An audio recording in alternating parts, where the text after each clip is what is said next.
Следен со кој што разговараме е господинот Бојан Саздов од издавачкиот центар 3. Добро утро, дали се слушаме? Добро утро, да, се слушаме. Господине Саздов, денеска веројатно денот ќе беше поинаков да не беше оваа пандемија, бидејќи светскиот ден на книгата, претпоставувам дека во својата програма содржи многу промотивни кампањи, потоа конференции. Знам дека некои од издавачите правеа и оние социјални собери на читање книги, групно читање книга. Меѓутоа, еве, како е за еден ваков необичен ден, светскиот ден на, велам необичен ден во поглед на пандемијата и карантинот, но во поглед на светскиот ден на книгата, што може да се каже за една држава како Македонија? Читаме или не читаме? Да, фака пред се овој ден е важен за сите и за читателите и за оние што ја немаат таа навика секојдневно да читаат. Бидејќи денес се потсетуваме на големата важност, на есенцијална важност на книгата и историски и денес. И навистина е важен ден за сите. Од друга страна, во однос на прославувањето, овој ден се празнува од 90-те години. Не е толку долга традицијата на празнување на овој ден. Меѓутоа, интересно што во, например, кај нас во Македонија, до пред неколку години Скопскиот сајам на книгата се погодуваше често да биде да се одржа за време да паѓа на овој ден баш. И секогаш имаше многу настани. Издавачите за сите нас, за сите издавачи овој ден е празник и навистина секогаш имаме голем број на настани, на обраќања. Соработуваме со авторите кои што се исто така се еден важен дел од ова. Денес е светскиот ден на книгата и на авторското право. Така што повикот е до сите, апелот е до сите луѓе практично да почитуваат книгата, да негуваат однос кон книгата, да најдат време во своето секојдневие за книгата. Поддршката може да биде преку читањето пред се, меѓутоа и преку поддршката на издавачите, на книжаниците, на библиотеките кои што се исто важен дел во секој општество. Имаме ли некаков податок, бидејќи јас не знам, не сум ни најдел на таков податок, веројатно е и тешко да се собере таков податок, но за колку годишно се продаваат книги во Македонија? Може таква оценка да се даде? Па во Македонија мислам дека не поседуваме верни податоци за тоа колку книги се продаваат. Може би има податок официјален статистички за тоа колку книги се печатат, како број на издания, тоа лесно може да се набави. Меѓутоа, од наш аспект, ја би можел да говорам за издавачкиот центар 3, трендот на годишниот тренд е во пораст. Значи, имаме зголем број на читатели, имаме зголем број на објавени, на продадени книги, на печатени книги, зголем број на автори кои што ги застапуваме, така што може да се каже дека издаваштвото и во Македонија и навсекаде и читањето не е тренд кој што губи на популарност.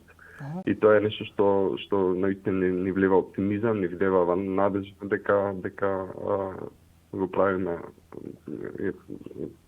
вистинското и дека имаме надежда за иднината. Како виреат младите автори со нивната, со оно што колку тие творат и колку нивните дела се интересни за публиката? Да, се разбира особена важност имаат авторите во целиот процес, затоа и ние постојано апелираме на пишувањето како една исто така важна активност и во овие периоди на криза. Младите автори, оние што ние ги застапуваме, младите автори во Македонија генерално, не се многу на број, меѓутоа се и како популарни и актуелни. Ние во моментов имаме еден карантински предизвик кој што го нарековме карантински приказни, пишувачки предизвик практично. Да, секако сакав малку и за тоа. Да. Навистина времето на криза дозволува многу време за читање, меѓутоа време и за пишување, така што апелот е да сите да се обидат да напишат еден расказ, да не се срама да ни го пратат. Ние би дале фидбек на тоа, би ја дале нашата оценка, нашето мислење и понатаму оние раскази кои што ќе процениме дека вредат да бидат објавени ќе бидат застапени во тоа издание карантински приказни антологија на изолацијата. Нема ограничување на нема старосна граница за расказите. Нема така? ниту старосна граница, ниту граница во однос на тоа колку треба да биде долг расказот, посебна тема не. Рокот е до крајот на април, Рокот како до што крајот на април, да.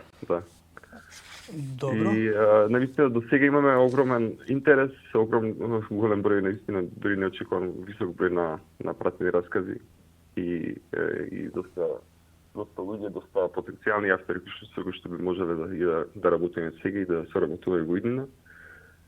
Така што ете за нас да се навратам на првото прашање, оваа криза ни овозможува нови начини на комуникација на книгите, нови начини на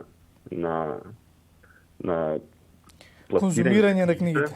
Да, на читателите им овозможува многу повеќе време да се вратат и да си дозволат повеќе време на читање, на следење на тоа што е во моментот актуелно, а инаку начините промоција, на начините на празнување на Светскиот ден на книгата, денес барем е многу лесно да се стигне до публиката и да не се биде во исто време физички присутен и во физички контакт. Така што ја користиме технологијата за доброто на книгата и за нејзин подобар пласман. Господине Саздов, кога зборуваме за преводите на странската литература, како би ги оцениле преводите во Македонија за една книга да биде успешна на пазарот, треба да се има и добар превод.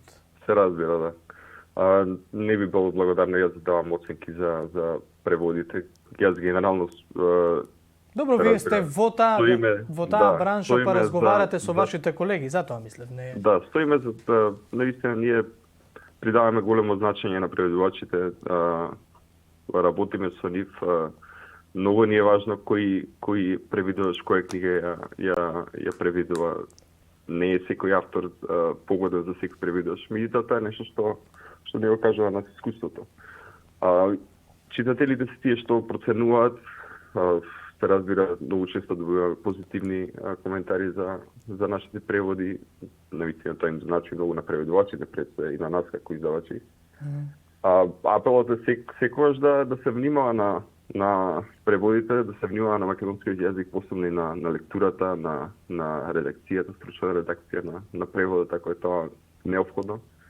И тоа е една од најважните улоги на издавачите, затоа издавачите имаат таа посебна важна улога во целиот процес на издавање на едно дело, затоа што филтерот и последниот подпис го имаат тие и навистина одговорноста е висока и така за крај на овој разговор, со оглед на тоа што книгата е животна приказна, е место каде што читателот може да се соживее со дел од оние карактери и ликови кои што се внатре во книгата, место каде што можеби човек најинтимно може да поразговара со себе, бидејќи нели секој од нас има и посебен свој свет, внатрешен свет. Тоа е своевидна невронаука за што е она што книгата го дава. Би сакал вас да ве прашам што е она што книгата го дава. Што значи книгата за вас? Книгата има многу лица и таа е чувари на знаењето и на меморијата, на општата меморија. Таа го движи, ја движи човештвото, ја движи цивилизацијата напред. Тоа е историски, меѓутоа тоа и сега присутно. Книгата го менува човекот на подобро и навистина тоа може да се види најдобро и во еден ваков период на криза. Верувајте дека секојдневието и животот на тој што чита и на тој што во моментот прави други работи е многу поразлично. Книгата го благодарува човекот, го благодарува духот. Нели, таа е прозорец кон светот, таа не носи во нови светови, патуваме со неа, учиме од неа, таа и забавува, че се разбира, зависи од жанрот кој што секој го чита. Таа навистина може да да го подобри и животот на човекот, и психички, и влијае позитивно фондот на зборови. Наистина се бројни придобивките од читањето и од книгите, и затоа и на овој ден е важно да се подсетиме на сето тоа и да потегнеме да направиме пред се добар избор на книги, бидејќи тоа е многу важно. Убаво. Да се чита човекот што само со читање може да се рафинира тој вкус и да се процени што е она што е добро и она што може би. Убаво рековте. Да, убаво рековте во еден момент, секоја книга го менува човекот.